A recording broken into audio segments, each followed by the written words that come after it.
Hello Jesper, and welcome to our interview for our studies in International Business Management of the section of University of Applied Science.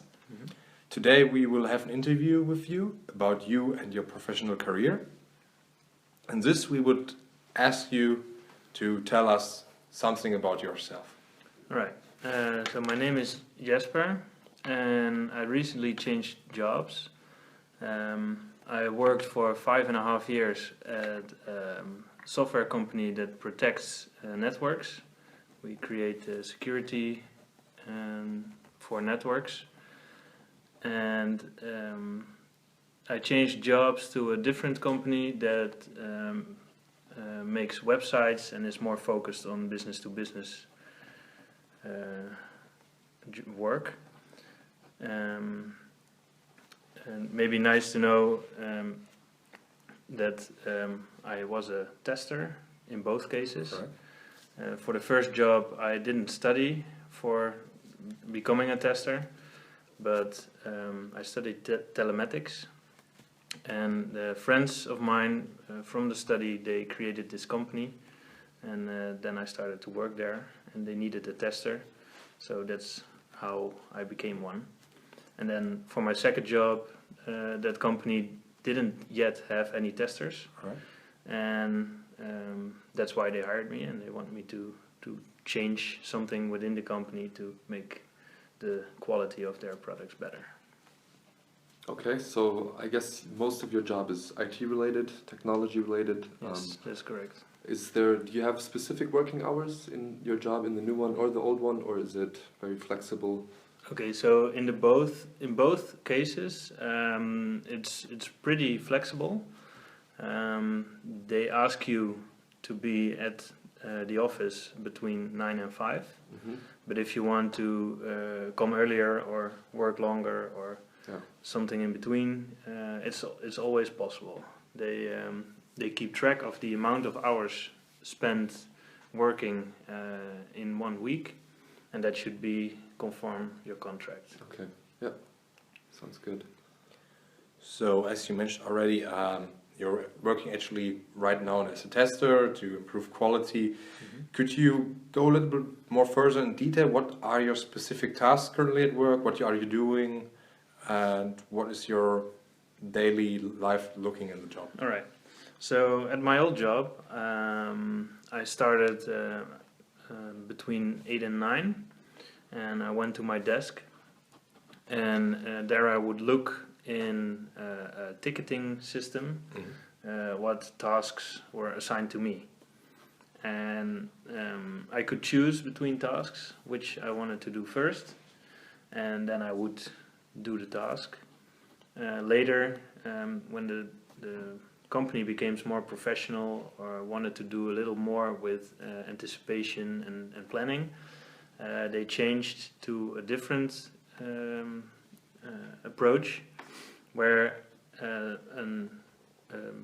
product manager would assign tasks to people, and they had to be performed in order for them to be to have more grip on the connection between tasks and handing over tasks to other people and making sure it works more efficiently. At my new job, it's a lot different. There are multiple teams within the company, and they all need tester capacity within their team. But they don't have the funds to hire one person. So I am hired for the company, and I will divide my efforts between different teams. Right. And I have to sell myself to the teams and tell them what I'm capable of, where I can help them with, and then they can request my services, and we'll have internally divide and discuss what I will do. So for each team it's different what I do. Besides that, I will look at the global picture within the company and think about solutions that will go company-wide. So somehow like a little bit outstanding third person thinking out of the box, giving advices, some new point. Exactly, and All also using my expertise, which was not really the case in the first job I had. In the first job, I had to create my own expertise. All right. I had been assigned to look after test things, All right. and I educated myself in that. And later, when we had more colleagues who were also hired as a tester, we also did some courses on testing. So I was more being educated in the first job, and now I'm educating the teams in my second job. Okay. So do you enjoy, first of all, do you enjoy working? And second of all, if there is a comparison between the two jobs, which one did you enjoy more? All right. At first, at the first company where I started, I really enjoyed my work there. It was a small company. All the people who worked there were my friends. I knew them personally. So that was a lot of fun. And over the years, I topped off my knowledge about what was possible within that company. Yeah. Because it was so small, there was no room for me to grow in higher levels of the company, because my direct manager was the owner of the company. Okay, yeah.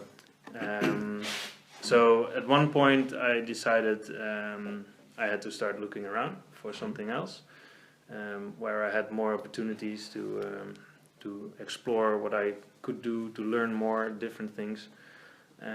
In retrospect, the last few years at my old company, I think, were a little boring.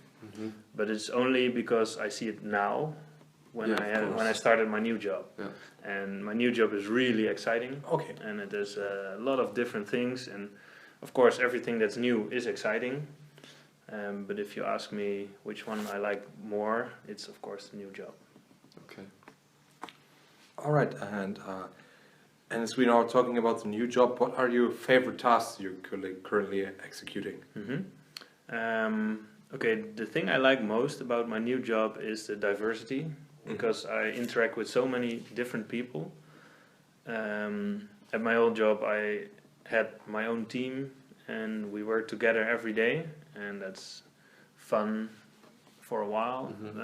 But at one point, you know everybody, and You look for a new challenge, or step forward. Yeah, exactly. And now the company where I work now is a few times bigger, so there are a lot more people, and that's exciting too. And it has its difficulties, because some people are harder to work with than others. Yeah. But if there are a lot of them, you can more or less cherry pick which people you're going to approach for certain things. Of course. And also within the new company where I work now, they have self-managing teams.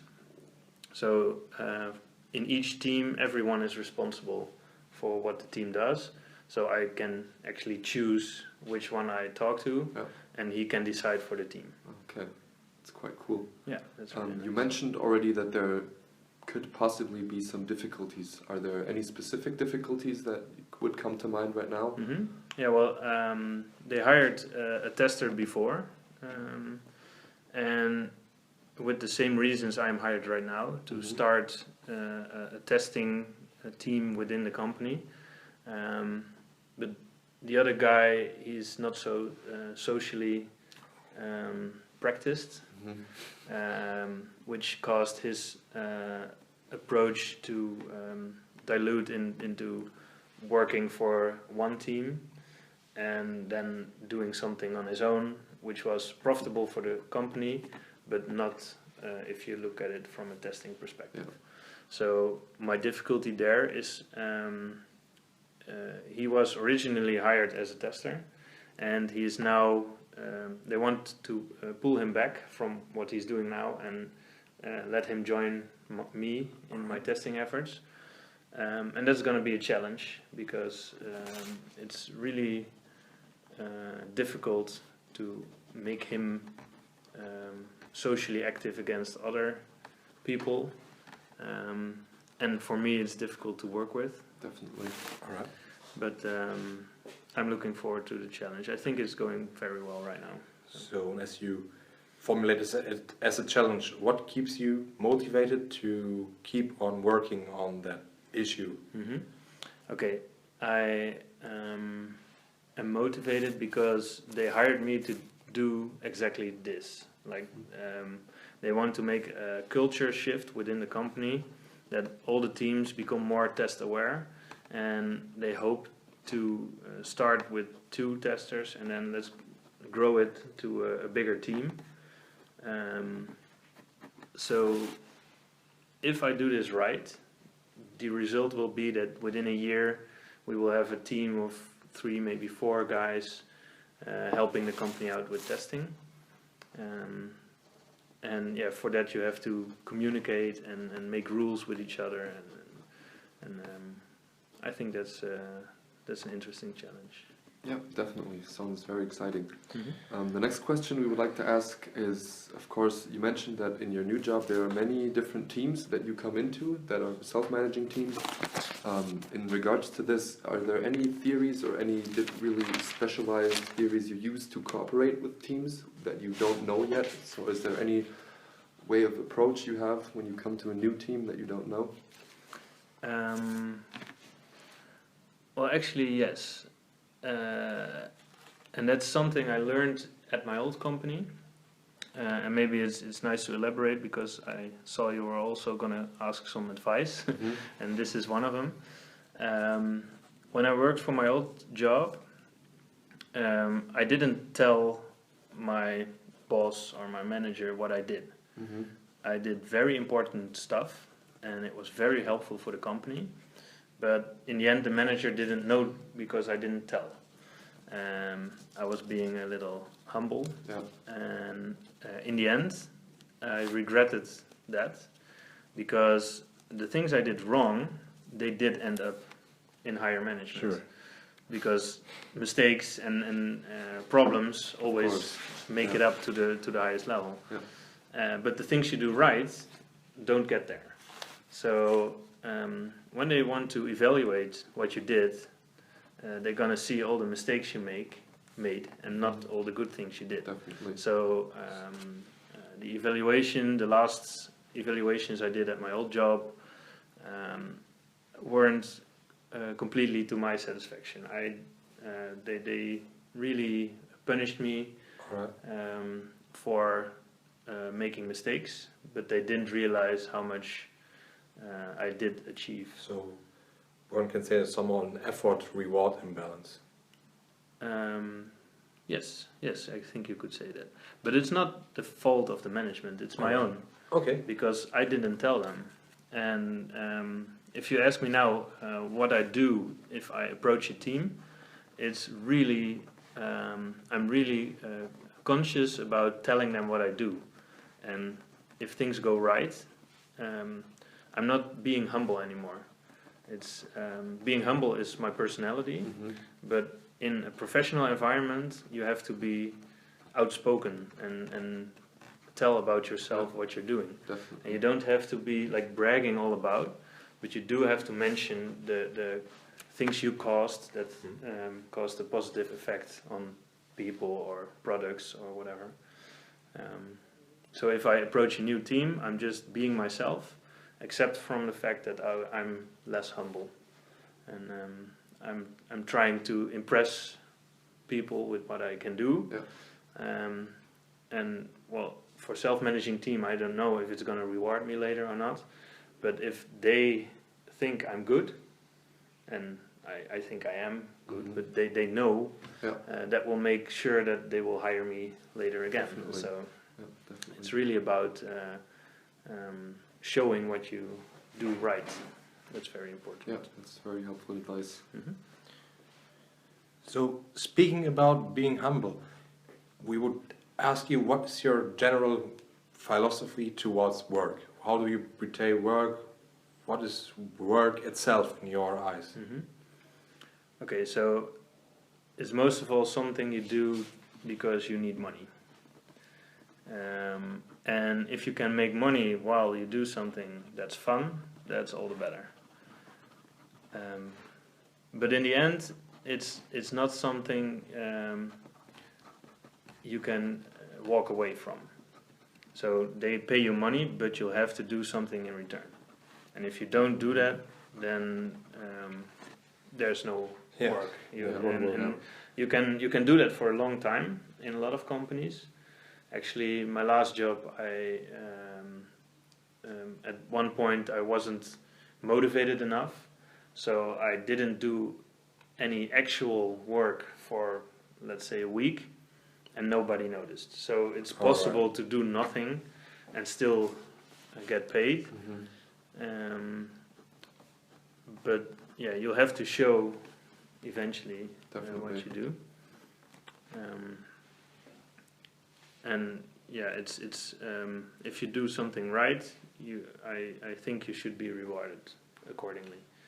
And I know from hiring different people that you'll know in which category someone falls. Like, it's a hard worker, it's a mediocre worker, or it's a lazy person. You can see that very soon in people. How do you see that? It's just you'll just see it. It's nothing specific. You see probably gut feeling. Mostly gut feeling, and after a while you'll also if you have something in place to measure results of people, you'll see it soon enough. But from personality, you can feel it very soon. One important thing is that people who want to work and want to do good stuff ask a lot of questions. Sure.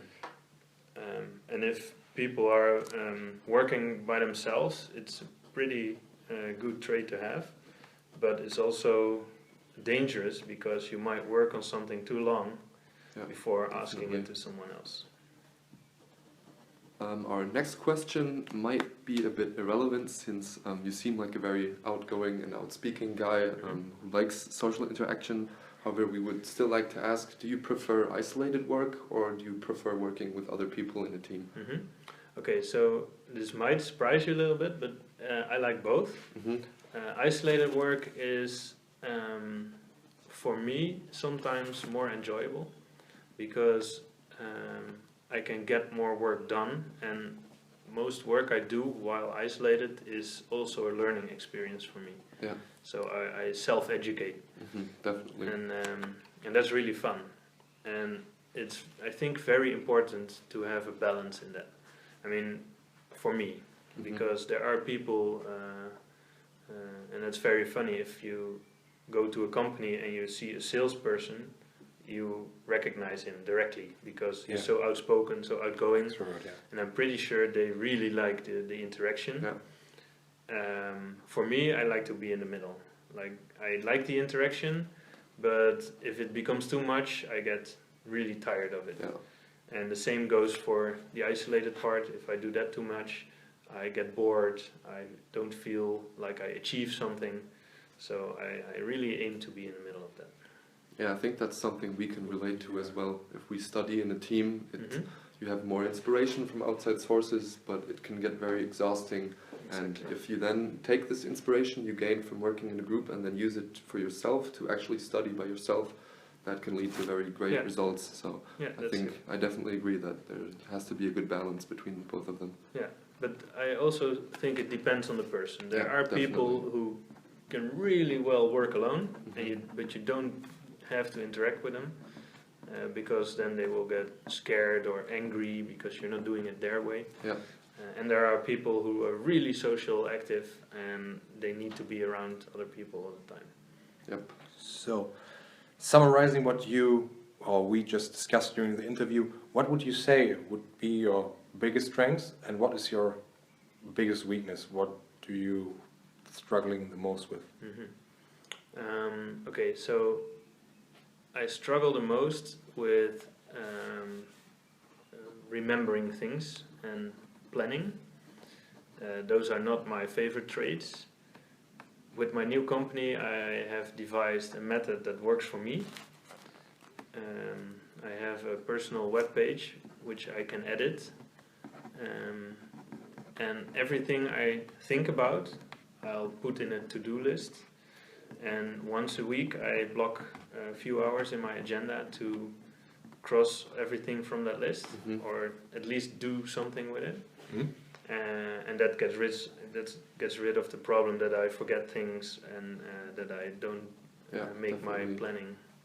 Organize yourself. Yep. Yeah, and you have to do it from the beginning.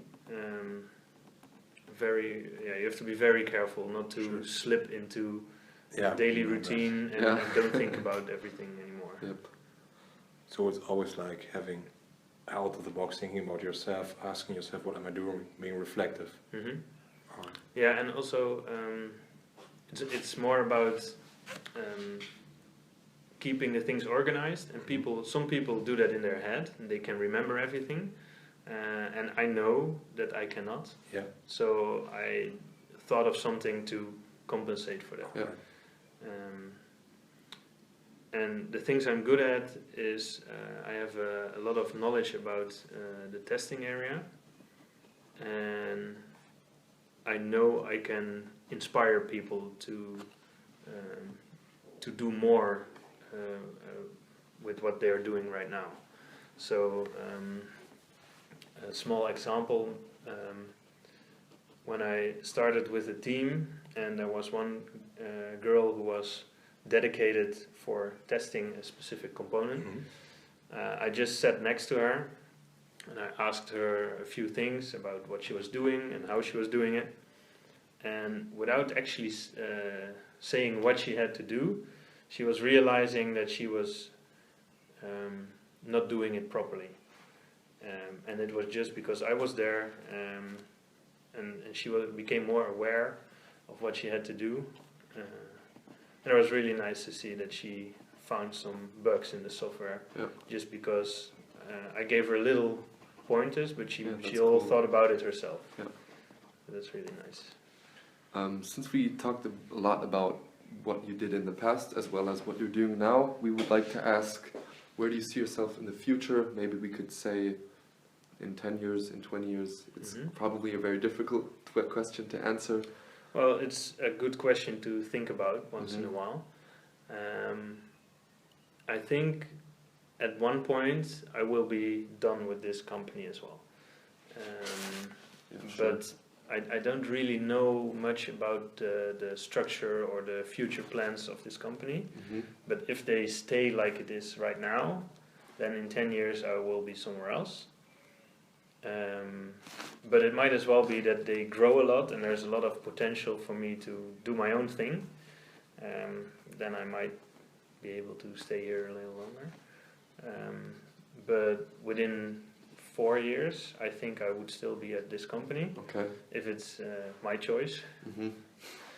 And I hope we will have a team of testers within the company that, and we have some company-wide solutions in place for the teams to use, and that looks like a very promising and nice future for me.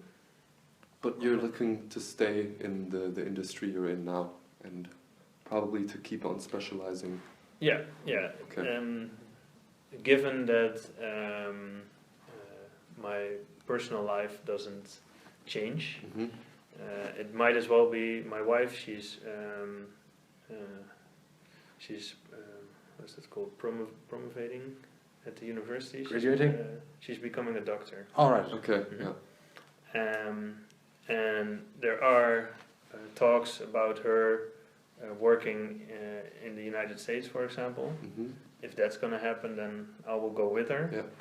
And I'll have to see what's available over there. And that might be a different area, but it will always be IT related. Okay. Yeah, only time will tell. Yes. Yeah, sure. So, in a nutshell, which advice for business life in general, would you recommend us as young students for our professional career and our personal growth and development for our next upcoming years? Okay. One thing I already told you is to make sure to profile yourself, like tell people what you do, maybe even exaggerate a bit, and you have to step a little bit down from your your person. Like if you are with friends, you can be yourself. If you're in the company, I think you will perform better if you make some boundaries or some changes to your behavior. And it relates to the example I gave about being humble. Mm-hmm. Being humble doesn't pay off in the business life. Yeah, sure. Yeah. So you have to let go of that and maybe step a little out of character to reach your goals within the business, because it can be pretty hard. Yeah, I think selling yourself is one of the main things that we also get taught now in university. Yeah, exactly. Mm-hmm. Being able to promote yourself, get your skills out there, tell people what you're capable of, and and also make sure that you don't agree to everything. Yeah, like definitely. people want you to do stuff, and you can think, if I do stuff for them, they like me, or I'll do good. But you also have to decide for yourself what you believe in, and you'll be surprised how much people can also listen to you instead of just giving you orders. And make sure you keep thinking and keep bringing up ideas. And if ideas get adopted later on, make sure they know it was you who came up with the idea. So it's important to take your credit. Definitely. All right. Yeah. Don't be too humble in that. So yeah, I would assume that this were our questions. I would thank you very much for this interview. Right. I hope that you liked those questionnaires. It's interesting to think about this. Yeah, definitely. we could learn something, and yeah. Do you want to say anything? I have nothing to add. No, I think it was very interesting to hear everything from your point of view. It's always nice to hear a professional talking about someone or something, instead of, there's always a difference between a lecturer talking about something and then someone who actually does it and is in the situation. So I think that's always, especially for us students, that's always very nice to hear. Yeah. If you would like, I would advise to go to companies and ask if you can go with someone for a day. Yeah, that will these really, one-day really internships, give a great example how it works in practice. All right. Yeah, definitely. All right. Thank you. Yep. All right. Thank you very much. Glad to.